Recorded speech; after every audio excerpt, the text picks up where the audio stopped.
महापालिका निवडणुकीसाठी प्रचाराचा टप्पा जो आहे तो ज्याला आपण असं म्हणतो की प्रचार जो आहे तो अंतिम टप्प्यात आला आहे आणि त्यामुळं पालिका निवडणुकीसाठीची जी प्रचाराची रंगत आहे ती कमालीची वाढलेली आहे आणि असाच एक रंगतदार सामना प्रभाग क्रमांक 16 मध्ये आपल्याला दिसून येतं। महत्त्वाचं म्हणजे इथून माजी उपमहापौर ज्यांनी उपमहापौर म्हणून यापूर्वी काम पाहिलं असे दिलीप कोल्हे साहेबांची इथून उमेदवारी आहे आणि त्यामुळं देखील या प्रभागाकडे लक्ष लागलेलं आहे। रंगतदार लढतींमध्ये प्रभाग क्रमांक 16 कडे राजकीय वर्तुळाचं नागरिकांचं लक्ष लागलेलं आहे आणि आपल्यालाही म्हणजे हे खरं तर उमेदवार त्यांच्या सगळ्या प्रचारामध्ये व्यस्त असताना त्यांनी आज द न्यूज प्लस चॅनलशी संवादाकरता वेळ दिला। त्यामुळे सर्वप्रथम पहिले सर्वांचेच आभार मानतो आणि इथं प्रभाग क्रमांक 16 मधील उमेदवार दिलीप भाऊ कोल्हे, रतिकांत कमलापुरे, त्याचप्रमाणे श्वेता खरात मॅडम आणि कल्पना कदम यांच्याशी आपण हा सगळा संवाद साधतो आहेत। तर सर्वप्रथम कोल्हे साहेब, कशा पद्धतीचं वातावरण पाहिलं? निवडणुका तुम्ही अनेक पाहिलेल्या आहेत आणि आताची जी निवडणूक होती आता प्रभाग 16 मधलं वातावरण कशा पद्धतीचं? वातावरण अत्यंत चांगल्या पद्धतीचं असून, कारण सोलापूर शहरामध्ये महाराष्ट्रामध्ये जी विकासाची गंगा महाराष्ट्राचे मुख्यमंत्री देवेंद्र फडणवीस साहेब, उपमुख्यमंत्री अजितदादा पवार यांनी आणि शिंदेसाहेब यांनी युतीमध्ये एक प्रकारची सामान्य माणसाला ज्याची गरज आहे अशा पद्धतीच्या योजना माननीय देवेंद्र फडणवीस साहेबांनी या सोलापूर शहरात आणली।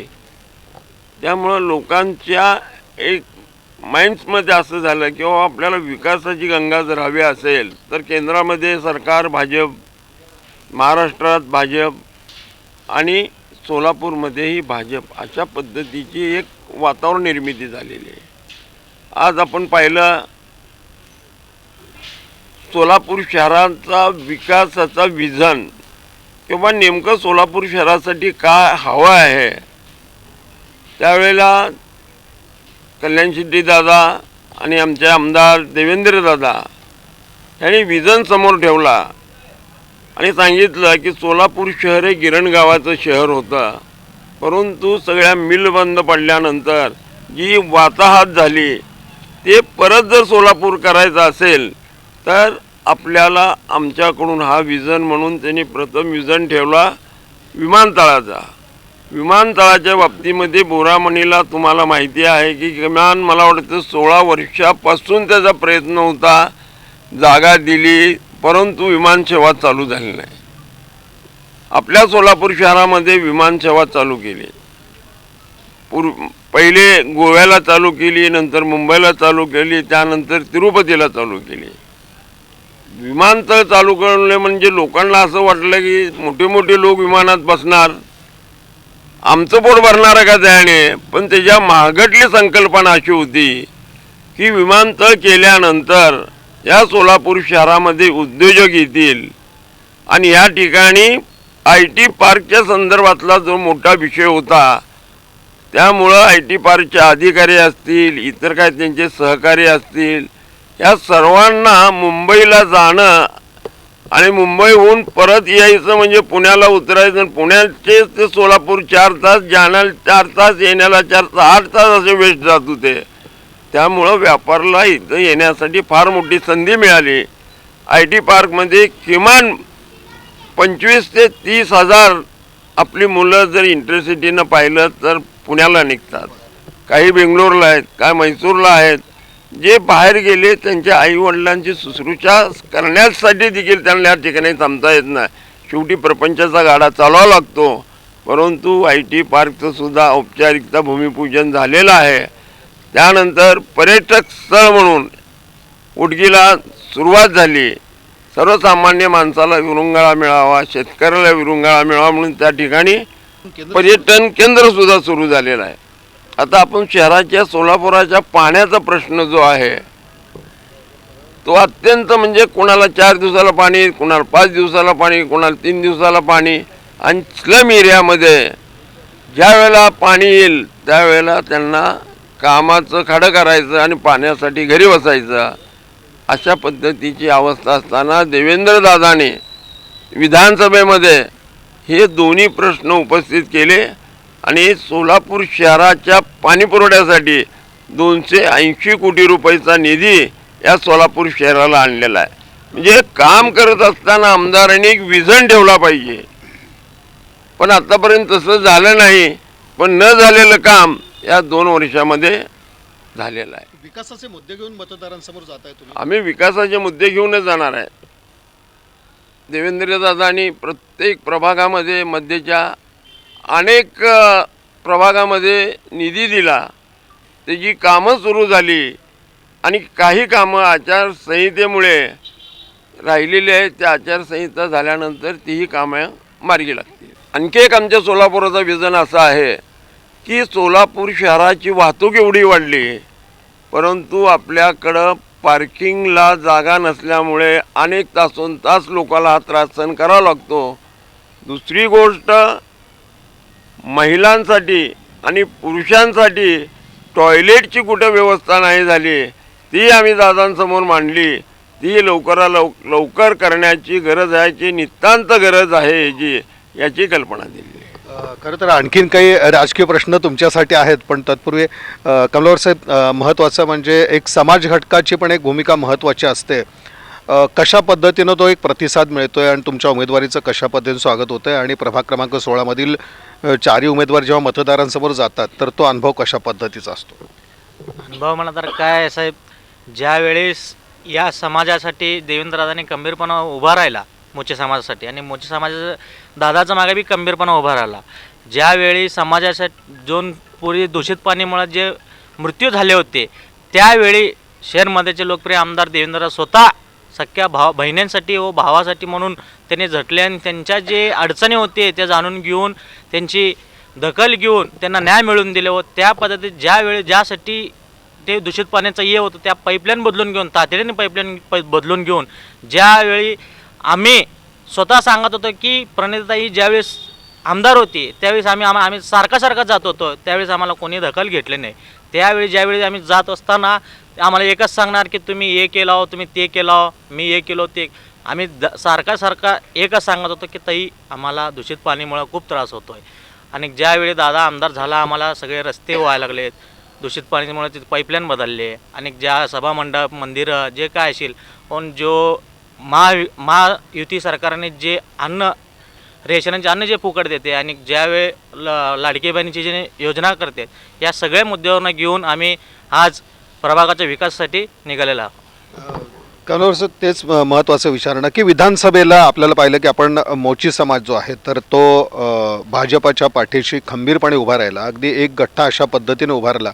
आत्ता देखील समाजामध्ये हेच वातावरण आहे का? हो, तेच वातावरण आहे की एकदा ज्या मोची समाजाने शब्द दिला ज्यांच्या पाठीशी राहायची, त्यांच्या पाठीशी खंबीरपणा राहते. तुम्हालाही माहिती आहे, या अख्ख्या राजकारणात शहर मध्यामध्ये ज्यांच्या पाठीशी मोची समाज राहते त्या आमदार म्हणून निवडून येते. आणि आजही मोची समाजाची भाजपचा पाठीमाग आहेत, आजही सगळे उमेदवार भाजपचे निवडून येते, यावरच गवाही. कशा प्रकारचा विश्वास आहे तुम्हाला की आपला समाज पाठीशी राहील आणि आपण प्रभाग 16मधनं विजयी होऊ? कशा प्रकारे हा सगळा ज्या पद्धतीचा अडचणी समाजात निर्माण होत असतो, त्या पद्धतीत जे आम्ही आमचे एक आमदार म्हणून ज्या माणसाला निवडून आणतो त्या माणसासमोर आम्ही अडचणी ठेवत असतो, ते अडचणी ठेवल्या ते आमची मंजुरी करून देतात. आणि याच्या पुढे आम्हाला काय पाहिजे? महिला उमेदवारांकडे देखील राजकीय वर्तुळाचं लक्ष लागलंय, त्यांची भूमिका, त्यांचे विचार आणि मिळणारा मतदारांचा प्रतिसाद. कल्पना कदम ज्या आहेत तर त्या प्रभाग क्रमांक 16मधून इथे उभ्या आहेत. मॅडम, जेव्हा आता सगळ्यात महत्त्वाचं महिला म्हणल्यानंतर लाडकी बहीण योजनेचा कितपत फायदा होईल असं वाटतं या निवडणूक? लाडकी बहीण ही इतकी योजना सफल झालेली आहे. आम्ही जसं जातो आहे प्रभागात, होम टू होम, प्रत्येकजण देवाभावाचं नाव घेतात. देवाभावामुळं आम्हाला महिन्याला 1,500 जे येते ते आमच्या हक्काचे वाटतात. आमचा भाऊ सतत आमच्या जवळ आहे असं वाटतं. तसंच जसं एसटीला पण हाफ तिकीट म्हणजे अर्ध तिकीट केलं, त्यामुळे ते इतकं महिलांचा म्हणजे गावोगावी जाण्यासाठी जी अडचणी येत होत्या पैशाच्या, त्या आता येत नाही, कारण एका तिकीटमध्येच ते येऊन जाऊ शकतात. त्यामुळे ते इतका आनंद झाला आहे महिलांना. परत वृद्ध असू दे, तिकीटची त्यांना पूर्ण म्हणजे मोफतच आहे त्यांना. तर 75 नंतर तर तिकीटच नाही त्यांना. त्यामुळे सगळे खूप खुश आहेत सोलापूरकर. म्हणजे आनंदी वातावरण आहे. जिकडं परगावी जायचं असेल तर आनंदाने जाऊ शकतात. पैशाची कोणतीही अडचण येत नाही त्यांना. आम्ही गेल्यानंतर आमचे खूप स्वागत छान करतात. त्यांना वाटते जसं झाशीची राणी जिजाऊ लढतात तसे आपल्यासाठी हे सगळेजण लढणार आहेत आणि आपले जे गरज आहेत ते सगळे अडचणी सांगितल्यानंतर आम्ही ते पूर्ण करू हे त्यांना विश्वास आहे. आणि देवेंद्र दादा हे आशा आहेत की सगळे काम ते पूर्ण करू शकतात. काय समस्या पाहिल्या प्रभागात तुम्ही? प्रभागात- काय अडचणी आहेत त्या भागातल्या? हो, प्रभागात मेन आहे पाण्याची अडचण, जी 6 दिवसाला पाणी येतात. त्यामुळं काय होतं, पाण्याचा साठा भरपूर करणं होत नाही. पाण्याच्या अडचणीमुळे खूप प्रॉब्लेम येतात. त्यांना काय वाटतं, पाणी कमीत कमी 4 दिवसात तर यावं, 3 दिवस निवडून 4. आल्यानंतर तुम्ही ह्या पाणी पुरवठ्याच्या बाबतीत पै- प्रयत्न करणार, आवाज सभागृहात आवाज उठवणार? हो, आणि ते करूनच घेणार. याचबरोबर श्वेता खरं तर एक राजकीय तर थोडीशी पार्श्वभूमी पाहिली तर त्यांच्या घराण्यातून यापूर्वी खांडेकर मॅडम ज्या होत्या तर त्या नगरसेविका राहिलेल्या आहेत आणि खांडेकर कुटुंबियांचं राजकारण समाजकारण या मोदी परिसरांनी पाहिलेलं आहे आणि आता त्याच घरातील एक महिला उमेदवार पालिका निवडणुकीला सामोरे जात आहेत. कोणती गोष्ट डोळ्यासमोर येतं? आता सध्या तरी माझ्या प्रभागामध्ये खूप ठिकाणी ड्रेनेज लाईनचं काम व्यवस्थित नाही आहे, की आज येऊन त्यांनी स्वच्छ करून गेले की एक 8 दिवसामध्ये पुन्हा ते ड्रेनेज भरलेलेच आहे. तर इथं जास्तीत जास्त करून ड्रेनेज लाईनची जी सुविधा व्यवस्थित खंडित झालेली आहे ती व्यवस्थित करून घेण्याचा माझा हेतू असेल. परत जिथं पाण्याची समस्या आहे तिथं पाण्याचा पुरवठा व्यवस्थित व्हावा आणि महिलांसाठी व्यवस्थित रोजगार जो बाहेर जाऊन महिला करतायत त्यासाठी कोल्हेभाऊंनी एक रोजगार मेळावा घेतला परवा. त्यामधून आम्ही महिलांसाठी रोजगाराचं एक माध्यम चालू केलेलं आहे. सध्या तरी फर्स्ट स्टेजमध्ये आहे आणि त्याला आम्ही पूर्णत्वाला नेण्याचा एक छोटासा प्रयत्न असेल माझा. मतदारांना तुम्ही कशा प्रकारे आश्वासन देताय आणि जे मुद्दे म्हणतो आपण ते कुठले मुद्दे आहेत की तुम्ही ते मतदारांसमोर मांडता? मतदारांकडे गेल्यानंतर पहिला काय बोलतात की महिला ज्या आहेत त्या म्हणतात की आम्हाला ह्याच्याकडून लाडकी बहीण योजना जी यायला लागली आहे त्यामुळे आम्ही फक्त मतदान हे कमळालाच करणार आहे. आणि जिथं ज्या महिलांना मिळालेलं नाही आहे त्यांना आम्ही असं सांगू इच्छितो की भविष्यामध्ये एक लखपती बहीण योजना जी येणार आहे त्या माध्यमातून आम्ही तुम्हाला ती लखपती बहीण योजना तुमच्यापर्यंत पोचवू आणि त्यानुसार ज्यांना लाडक्या बहिणीचं मिळत नसेल त्यांना ह्या लखपती योजनेचा तरी फायदा होईल असा एक हेतू असेल समोर. खरं तर एक राजकीय मुरब्बी म्हणून माजी उपमहापौर दिलीप कोल्हे यांच्याकडं पाहिलं जातं आणि सगळ्यात आता प्रभाग क्रमांक 16चा जर विचार केला आपण एकीकडे पाहतोय भाजपाचं पॅनल आहे, दुसरीकडे MIMचं आहे, महाविकास आघाडी आहे, राष्ट्रवादी आहे, बहुरंगी अशी ही लढत होतीये. याच्यातनं तुम्हाला क्रॉस वोटिंगची एक शक्यता वाटते की पॅनल टू पॅनलच हे मतदान होईल आणि भाजपा यातून नक्कीच बाजी मारेल? हे जे राजकीय चित्र जे प्रभाग क्रमांक 16 मधलं आहे त्याबद्दल तुम्हाला काय वाटतं? याचा अभ्यास सगळा तुम्ही केला असेल. प्रभाग 16मध्ये ज्या वेळेला भारतीय जनता पार्टीचे जे काही निरीक्षक आहेत मग ते RSSच्या माध्यमातून असेल, काही मुंबईच्या प्रांतिककडून आलेले लोक असतील, त्यांनी सर्वांना बजावून सांगितलं की क्रॉस वोटिंग जर झाली आणि तुम्ही निवडून जर आला तर भाजप फक्त असा आहे की तो कदापि सहन करणार नाही आणि आमच्या 4 उमेदवारामध्ये कुठेही अशा पद्धतीची तफावत नाही. जे राजकीय पक्ष इतर आहेत तर थोडा मतदारांचा असा काही गोंधळ होऊ शकतो का की पॅनल टू पॅनल नाही, आता लोकांचा कल राहील असं विचार आहे? कसं झालं आहे, MIMमध्ये काही उमेदवार उभारलेत, काही बिर्यासारखे महापौर झालेले माणसं काँग्रेसमध्ये गेले, त्यानंतर शरद पवारांकडे गेले, परत अजितदादाकडे आले आणि त्यानंतर आता समाजवादी म्हणून त्यांनी अबू आझमीच्या पक्षातून आज या ठिकाणी उमेदवारी दाखल केली. त्यामुळं समाजच विचार करतो की नेमकं हाय काय. आणि MIMमध्ये शाब्दीने राजीनामा दिल्यानंतर जी दुफळी निर्माण झाली तिथं त्याचा निश्चित आम्हाला फायदा होईल. राष्ट्रवादी वगैरे उमेदवारी त्याची विचारात नाही, एकनाथ शिंदेला पॅनल पूर्ण झालं नाही, 3च उमेदवार आहेत त्यांच्याकडे. नाही भाऊ, लढत कुणाबरोबर होईल असं वाटतं? हे जे आपलं पॅनल आहे भाजपचं तर त्यांची लढत कुणाबरोबर असेल असं वाटतं एकंदरीत जे चित्र पाहिल्यानंतर? चित्र जर पाहिलं तर MIM बरोबर आमची लढतच नाही. काँग्रेसने 4 उमेदवार इथून दिले, काँग्रेसने 4 उमेदवार दिले परंतु काँग्रेसने दिलेले उमेदवार हे प्रभागामध्ये मतदारापर्यंत पोचू शकणार नाहीत अशा पद्धतीचे उमेदवार दिले. त्यामुळं आम्हाला विजयाचा मार्ग सुकर- कुठेही अडथळा नाही, हा सोपा झालेला मार्ग आहे. कशा प्रकारचं चित्र 16 तारखेला असेल प्रभाग क्रमांक 16 मधलं? म्हणजे तुम्ही असेल की सगळं मतांचं गणित देखील तुम्ही मांडलं असेल, पॅनल कशा मताधिक्यानं विजय होईल असा सगळा तुमचा नाही, एक आमच्या आराखडा किंवा गणित आहे तुमचं स्वतःचं. एक सांगतो की आत्ता आमचे कमलापुरे साहेब जे आहेत हे मोची समाजाचे अध्यक्ष आहेत. त्यांचा राजकीय वारसा नसलेले आहे, परंतु लोकांमध्ये ग्रासरूटला काम करून त्यांनी आपली प्रतिमा तयार केली आणि त्यानंतर राजकारणात आले. आणि अशा माणसांना मतदार कधी विसरत नसतो. कदमताईंचं तसंच आहे. आमच्या संतोष कदम गेली 25 वर्षे भाजपचं काम करते. त्यांना अनेक प्रभाग आणि कुठं काय झालं, कुठं काय केलं पाहिजे, 25 वर्षात त्यांच्याकडे सुद्धा चांगला आराखडा आहे, अनुभव आहे. त्यांच्या मिसेस उभा राहिलेल्या आहेत. त्यामुळं त्या पद्धतीनंच आमच्या पॅनलचं काम चालू आहे.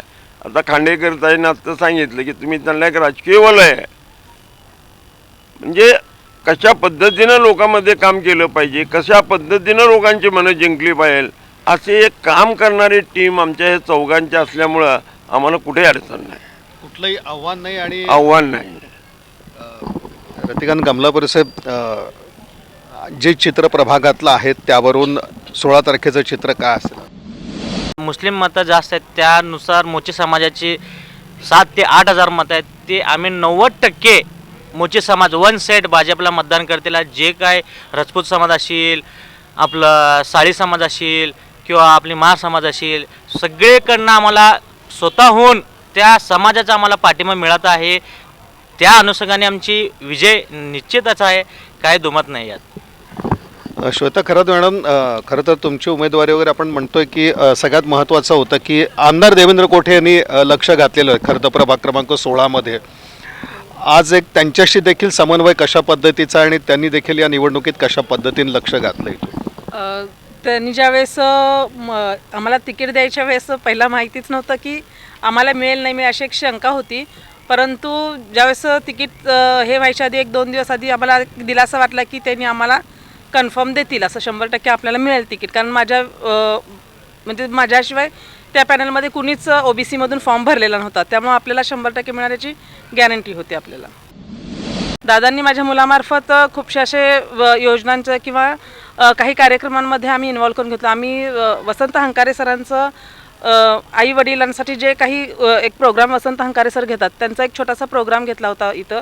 त्या ह्याच्यातून इतका प्रतिसाद मिळाला की जेणेकरून अर्ध्याच्या वर म्हणजे मोदीमधले 1000 ते 1500 लोक त्या कार्यक्रमाला उपस्थित होते. नवरात्रामध्ये होम मिनिस्टरचा कार्यक्रम घेतला, त्यावेळेससुद्धा देवेंद्रदादा आणि त्यांच्या मिसेस ह्यांनी आवर्जून ह्या कार्यक्रमाला उपस्थित राहून त्यांची उपस्थिती दाखवलेली होती. त्यानंतर आम्ही ह्याच्यामध्ये दिवाळीमध्ये फराळाचा एक छोटासा फराळ वाटपाचा कार्यक्रम ठेवला होता. त्यामध्ये पण मोनिकाताई दादा गावाला होते, म्हणून त्यामुळे मोनिकाताई येऊन त्या कार्यक्रमाला हजर होऊन आम्हाला पाठिंबा दिला होता. कल्पना कदम मॅडम, सामाजिक आत्ता आपण म्हटलं की संतोष कदम साहेबांच्या माध्यमातून इथं सामाजिक कार्य सगळ्या मोदी परिसरामध्ये झालेलं आहे. आज त्याचा फायदा किती होईल असं वाटतं ह्या निवडणुकीत? आत्ता तर दिलीप भाऊंनी सांगितलं की आमच्यासमोर चॅलेंज नावाची कुठली गोष्ट नाही आहे.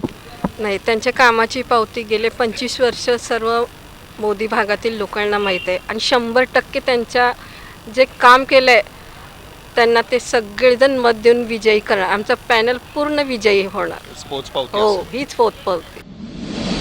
दिलीप भाऊ, शेवटी मतदारांना आव्हान काय तुमच्याकडनं?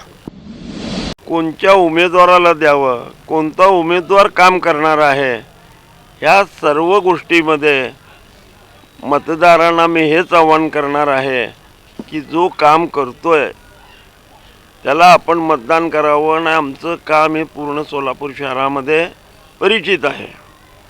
आणि बाकीचे आमचे मोची समाजाचे हे अध्यक्ष आहेत, त्यांच्या माध्यमातून मोची समाजामध्ये फार मोठं जाळं तयार झालेलं आहे. आणि आमचे कदम साहेबांनी गेली 25 वर्ष पक्षाची सेवा केली, परंतु कामात कुठं खंड पडू दिला नाही. त्याची पावती त्यांच्या रूपाने आम्हाला मिळणार आहे. खांडेकरताईनं 5 वर्षे महानगरपालिकेमध्ये काम करत असताना ज्या लोकांना कामापासून जपलेलं आहे आणि त्यांचं काम केलं आहे त्याचाही फायदा आमच्या पॅनलला निश्चित होणार आहे. एकंदरीतच जे कामं झाली आहेत तर त्या बळावरतीच प्रभाग क्रमांक 16मधून मतदार संपूर्णपणे साथ देणार आहेत. आणि जे राजकीय पक्षांची इथं जी गर्दी दिसते आपल्याला की एम असतील किंवा अन्य काँग्रेस असेल, महाविकास आघाडी म्हणून काँग्रेसचे उमेदवार इथून आहेत, राष्ट्रवादीचे आहेत, तर इतके जरी काही राजकीय पक्ष असले तरी देखील प्रभाग क्रमांक 16मधून पॅनल टू पॅनल असाच निकाल येईल आणि तो भाजपच्या बाजूने असेल. सगळ्याच उमेदवारांचं समाजाशी एक ती बांधिलकी आहे आणि समाजासाठीचं त्यांचं उत्तरदायित्व आज कामातून दिसून आलं आहे. आणि निव्वळ त्याच बळावरती आम्ही जेव्हा प्रचारासाठी बाहेर पडतोय, मतदारांच्या गाठीभेटी घेतोय, तेव्हा आम्हाला हे सगळं वातावरण दिसून येतं की प्रभाग क्रमांक 16मधनं भाजपचं पॅनल विजयी होईल असा विश्वास या सर्व उमेदवारांनी व्यक्त केला. द न्यूज प्लस चॅनलशी संवाद त्यांनी साधला. याबद्दल प्रत्येक उमेदवाराचे मनापासून आभार. धन्यवाद.